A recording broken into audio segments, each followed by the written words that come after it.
함께 볼 말씀은 구약성경 이사야 7장 1절에서 9절까지의 말씀입니다. 제가 봉독하겠습니다. 우시아의 손자요 요담의 아들인 유다의 아하스 왕 때에 아람의 르신 왕과 르말리아의 아들 이스라엘의 베가 왕이 올라와서 예루살렘을 쳤으나 능히 이기지 못하니라. 어떤 사람이 다윗의 집에 알려 이르되 아람이 에브라임과 동맹하였다 하였으므로 왕의 마음과 그의 백성의 마음이 숲이 바람에 흔들림같이 흔들렸더라. 그때 여호와께서 이사야에게 이르시되 너와 내 아들 스아라숲은 윗못 수도 끝 세탁자의 밭 큰 길에 나가서 아하스를 만나 그에게 이르기를 너는 삼가 조용하라. 르신과 아람과 르말라야의 아들이 심히 노할지라도 이들은 연기나는 두 부지깽이 그루터기에 불과하니 두려워하지 말며 낙심하지 말라.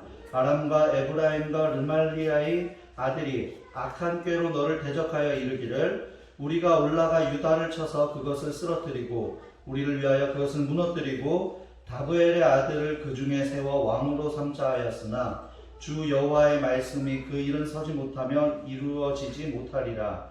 대저 아람의 머리는 다메섹이요 다메섹의 머리는 르신이며 65년 내에 에브라임이 패망하여 다시는 나라를 이루지 못할 것이며 에브라임의 머리는 사마리아요 사마리아의 머리는 르말리아의 아들이니라. 만일 너희가 굳게 믿지 아니하면 너희는 굳게 서지 못하리라 하시니라. 아멘. 예, 오늘 생소한 인물들이 막 많이 나오니까 성경이 어렵게 느껴질 수도 있는데요. 오늘의 말씀은요, 어떻게 보면 우리한테 굉장히 교훈적이고 간단합니다. 말씀을 들으시면서 하나님 저에게도 복합적인 문제가 있을 때 말씀대로 승리할 수 있는 길을 열어주시고 또 승리의 길을 걸어갈 수 있도록 우리가 사모하는 마음을 가지고 말씀을 들었으면 좋겠습니다. 눈 위에 서리가 덮인 격이라는 뜻의 사자성어로 설상가상이라는 말이 있습니다. 어려운 일이 연거푸 일어남을 비유한 한자 성어이죠. 아마도 이 말을 좋아하는 사람은 없을 것입니다. 일이 생겼는데 하나가 해결이 되기도 전에 또 다른 문제가 찾아와 어렵게 만드는 것을 의미하는 것이기 때문입니다. 이와 비슷한 의미의 사자성어가 하나 더 있는데 병을 앓는 동안에 또 다른 병이 겹친다는 뜻으로 병상천병이라는 사자성어가 있습니다. 병을 앓고 있는데 그 병이 낫기도 전에 또 다른 질병이 또 찾아온다는 말이에요. 어떤 질병도 합병증은 치명적인 결과를 가져올 수 있기 때문에 좋지 않은 결과를 가져오는 경우가 많이 있습니다. 그러니 설상가상도 병상천병도 좋은 의미로 느껴지지 않을 것입니다. 그나마 내가 컨디션이 좋을 때에야 긍정적인 생각으로 이겨낼 수 있다라는 마음을 가지기도 하지만 상황이 좋지 않고 문제가 크게 느껴지거나 여러 가지의 문제가 복합적으로 생길 때에는 긍정적인 생각과 마음을 잃어버리는 경우가 많이 있습니다. 오늘 성경 본문 말씀이 딱 그 내용입니다.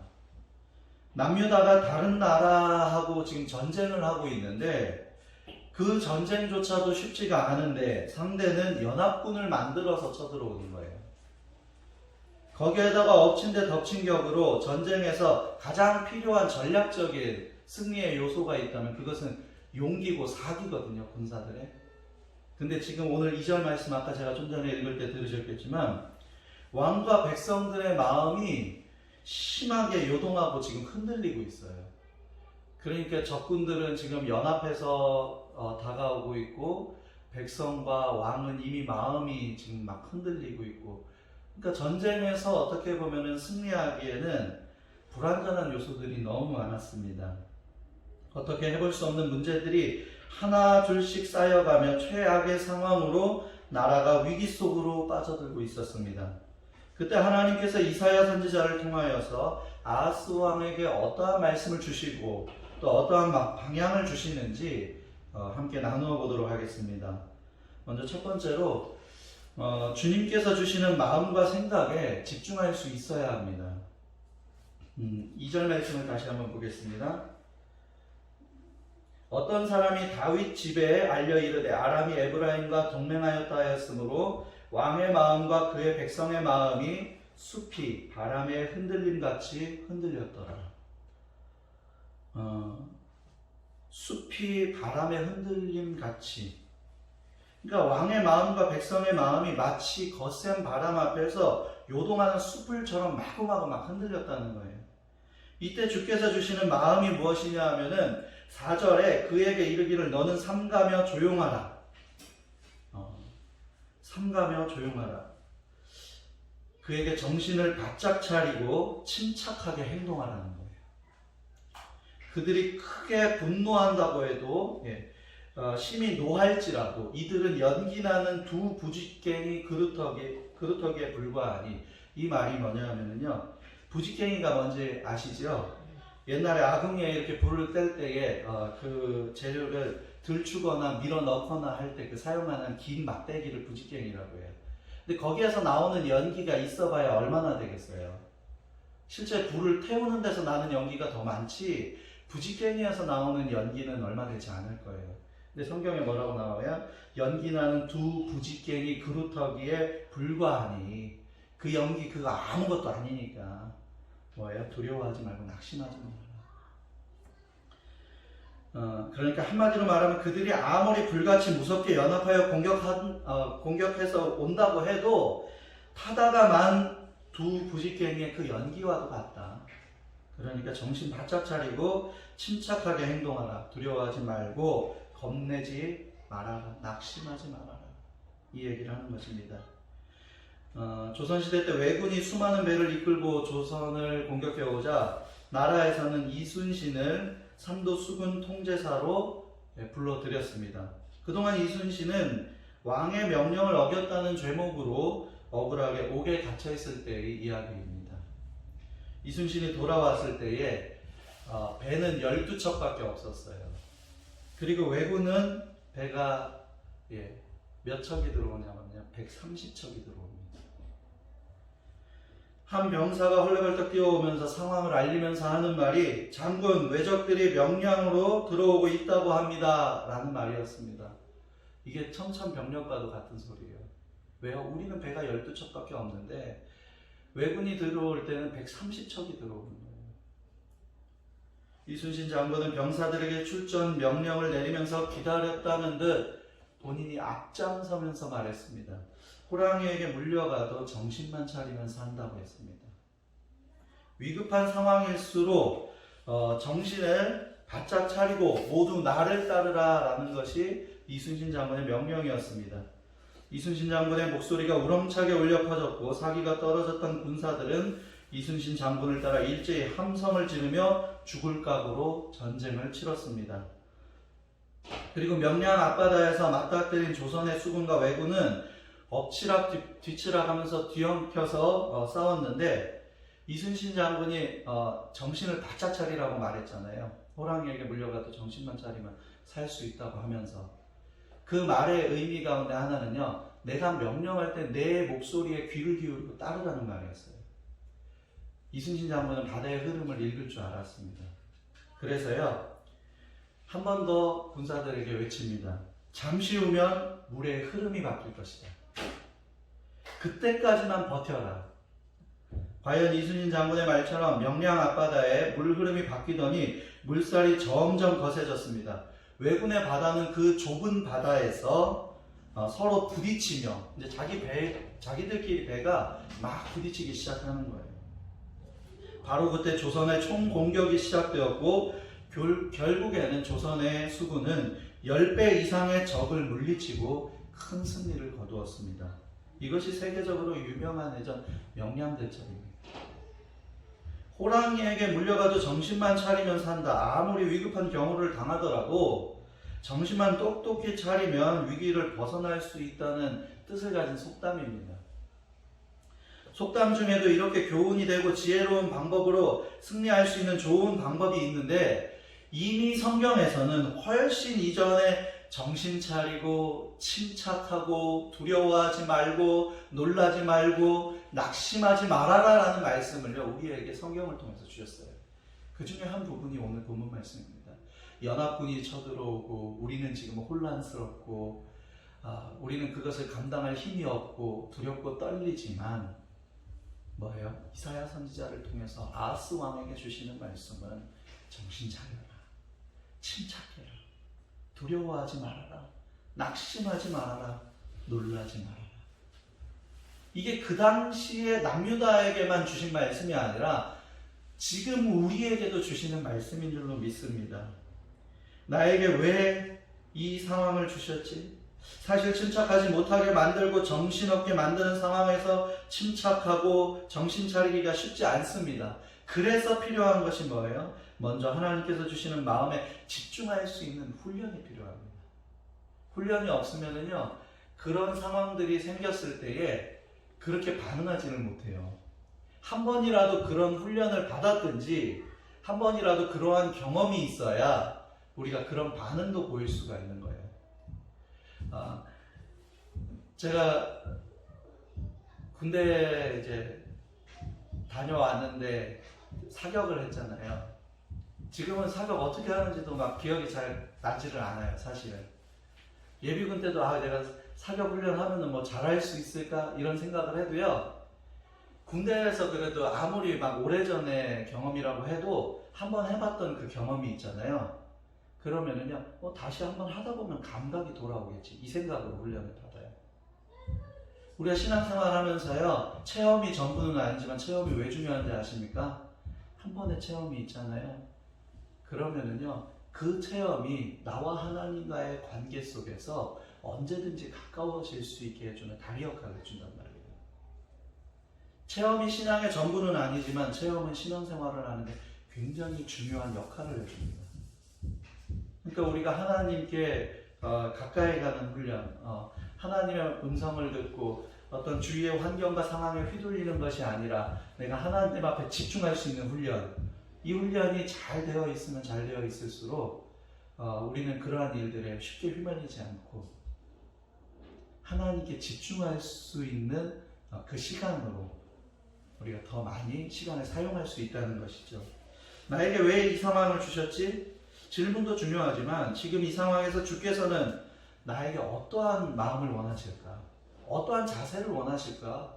어떠한 태도를 원하실까? 라며 주의 말씀에 집중할 수 있는 힘이 중요한 것입니다. 찬양의 가사처럼 어떠한 상황 속에서도 모든 상황 속에서도 주의 음성에 주의 말씀에 집중할 수 있고 주를 찬양할 수 있는 꿈꾸는 교회와 또 이 자리에 있는 모든 성도들이 되기를 주의 이름으로 축복합니다. 두 번째로는 확신을 주시는 하나님께 집중해야 됩니다. 7절 말씀에 보니까 주 여호와의 말씀이 그 일은 서지 못하며 이루어지지 못하리라. 그 일이 무엇일까요? 6절에 보니까요.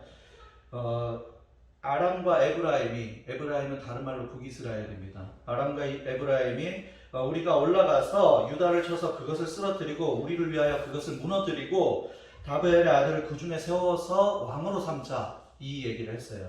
그 7절에 주 여호와의 말씀이 그 일은 서지 못하며 이루어지지 못하리라. 그들의 계략은 아람 왕 르신과 북이스라엘 베가가 우리를 유다를 쳐서 유다를 흩어지게 하고 우리가 원하는 사람 다브엘의 아들을 왕으로 삼자고 하지만 주 여호와의 말씀이 이 계략은 성공하지 못하고 절대로 그렇게 될 일은 없다라는 거예요. 하나님의 말씀은 확신을 주시는 거예요. 한 번도 두려워하지 말아라. 그들의 계략은 이루어지지 않을 거예요. 그들의 연합 공격은 실패로 돌아갈 거예요. 그러니까 너는 계속해서 뭐예요? 내가 주는 마음에 확신을 가지고 집중해라. 침착해라. 가만 보니까 하나님께서 어려운 일이 있을 적에요. 한 번만 말씀하시고 끝나는 게 아니고요. 직접적으로 간접적으로 내가 자리를 잡을 때까지 얼마나 무수히 말씀하시는지 몰라요. 우리가 그것을 깨닫지 못하고 듣지 못할 뿐이지 하나님께서는 끊임없이 말씀하시고 제가 생각하는 것보다요. 훨씬 더 섬세하게 훨씬 더 세밀하게 말씀하신다는 그 사실을 기억하시기 바랍니다. 그리고 9절의 기록을 보겠습니다. 에브라임의 머리는 사마리아요. 사마리아의 머리는 르말리아의 아들이니라. 만일 너희가 굳게 믿지 아니하면 너희는 굳게 서지 못하리라 하십니다. 사마리아의 머리는 고작 해야 르말리아의 아들이다. 너희가 믿음 안에 굳게 서지 못한다면 너희는 절대로 굳게 서지 못한다. 이 말의 의미는 무엇입니까? 너희가 믿음 안에서 굳게 서면 굳게 설 수 있다는 거예요. 굳게 서는 방법, 하나님 안에서 서야 한다는 것을 알려주시는 것입니다. 하나님께서는 우리의 생각보다 더 섬세하게 우리를 위로하시고 우리에게 말씀하시며 흔들리지 말라고 추가로 계속해서 확인시켜 주시고 확신을 주시는 그 하나님이십니다. 그 하나님의 마음을 바로 알고 믿을 수 있는 저와 여러분들이 되기를 주의 이름으로 축복합니다.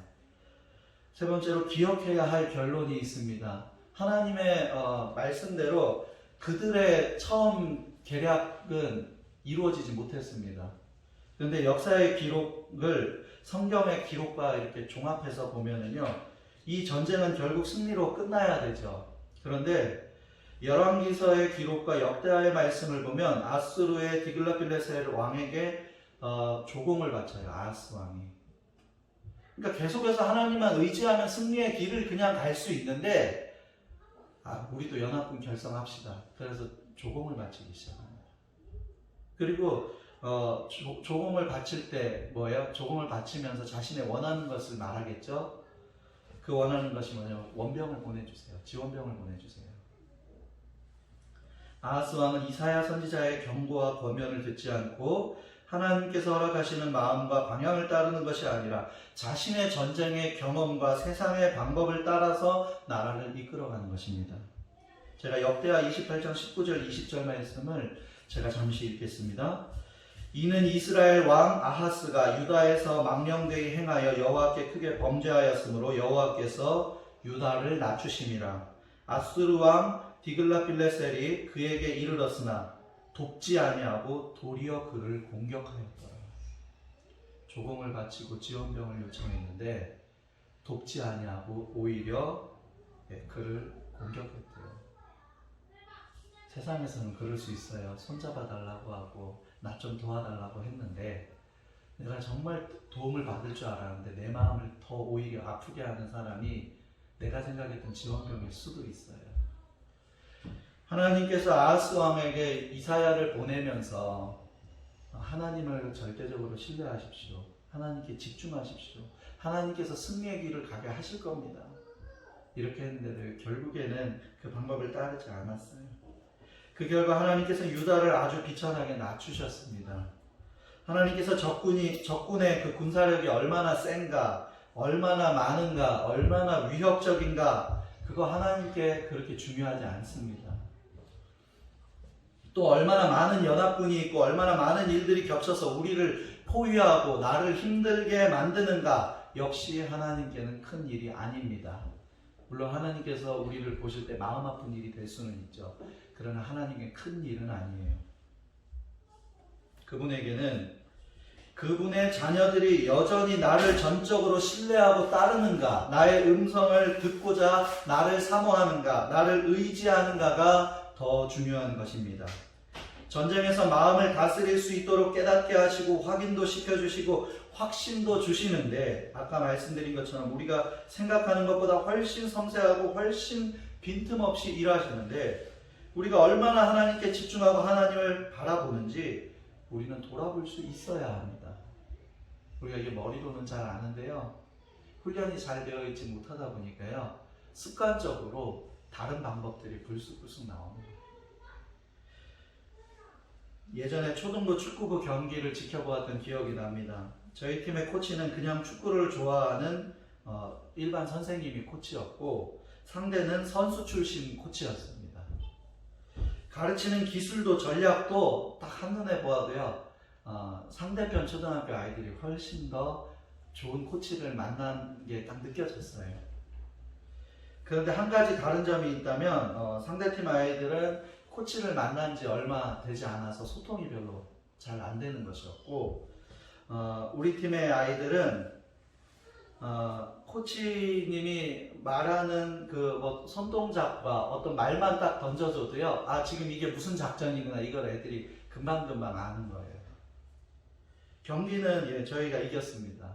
지금 제가 뭐 저희 팀이 선수 출신 코치가 있는 그 팀을 이겼다는 것을 자랑하려는 것이 아니라, 그만큼 어떻게 보면요, 소통과 뜻을 발견하는 것이 굉장히 중요하다는 거예요.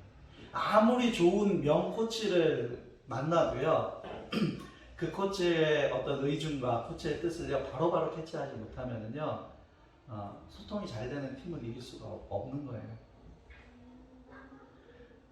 하나님께서는 승리의 길, 평안의 마음, 승리에 대한 확신 등 선한 길, 의미 있는 길, 좋은 길을 우리에게 알려주시고 계속해서 말씀하시는데, 우리는 그 말씀이 와닿지 않는다든지 내가 생각하는 다른 방법을 고집한다든지 내 경험을 앞세운다면 하나님과의 소통이 제대로 이루어지지 않는 것입니다. 내 의견이 없이 그냥 생각 없이 살자는 것이 아닙니다. 좋은 길을 주시는 분 앞에 순종하고 그분에게 집중할 때에 승리의 길이 보여지는 것입니다. 하나님의 뜻에 순종하고 하나님의 말씀에 집중하다 보면 좋은 훈련이 되어 승리의 방법, 하나님을 기쁘시게 하는 방법, 또 하나님께는 영광이 되고 사람들에게는 유익함을 나누는 방법들을 계속해서 배우게 된다는 것입니다. 좋은 방법도 승리도 경험해 본 사람이 그 방법을 계속해서 개발할 수 있는 것입니다. 하나님께 집중함으로 승리하여 본 사람이 하나님이 주시는 은혜가 얼마나 귀한지도 깨달을 수 있는 법입니다. 말씀을 정리합니다. 지금 내가 얼마나 복잡하고 앞이 보이지 않고 내 주위를 둘러싼 적군이 얼마나 많고 나를 힘들게 하는지 파악하는 것도 중요하지만, 나에게 계속해서 직접적으로 간접적으로 말씀하시는 하나님 앞에 집중하는 것이 더 중요하다는 사실을 깨달으시기를 바랍니다. 그분의 놀라운 위로와 은혜 가운데 무엇보다도 그분의 크신 사랑 안에 거하며 평안하기를 축복합니다. 주가 주시는 귀한 말씀과 승리의 길이 있음에도 내 경험과 내 방법을 앞세우는 것이 아니라 지혜로운 하나님의 방법, 하나님의 길을 걸을 수 있는 꿈꾸는 교회와 모든 성도들이 되기를 주의 이름으로 축복합니다. 아멘. 기도하겠습니다. 사랑과 은혜가 풍성하신 하나님, 주님의 은혜에 참으로 감사를 드립니다. 복합적인 여러 가지의 문제들이 한꺼번에 들이닥칠 때 두렵기도 하지만 마음이 복잡하고 힘들었던 적이 많이 있습니다. 그런데 주님, 돌아보면 주님께서는 항상 섬세하게 나와 동행하셨고 나에게 승리할 수 있는 길을 열어주셨습니다. 또 그것을 이겨낼 수 있는 힘도 주셨고 지혜도 주시고 동역자들도 주님께서 붙여주셨습니다. 나를 공격하는 그 공격들이 얼마나 큰지가 중요한 것이 아니라 그것보다도 비교조차 할 수 없는 훨씬 큰 분이 그 일은 아무것도 아니라고, 나를 바라보라고, 나를 의지하라고, 내 음성을 들으라고, 내 방법을 택하라고 말씀하시는 하나님 앞에 집중할 수 있는, 주를 의지할 수 있는 지혜로운 성도들이 되게 하여 주시옵소서. 항상 함께 하실 주님을 높이 찬양드리며 감사드리며 예수님의 이름으로 기도드립니다.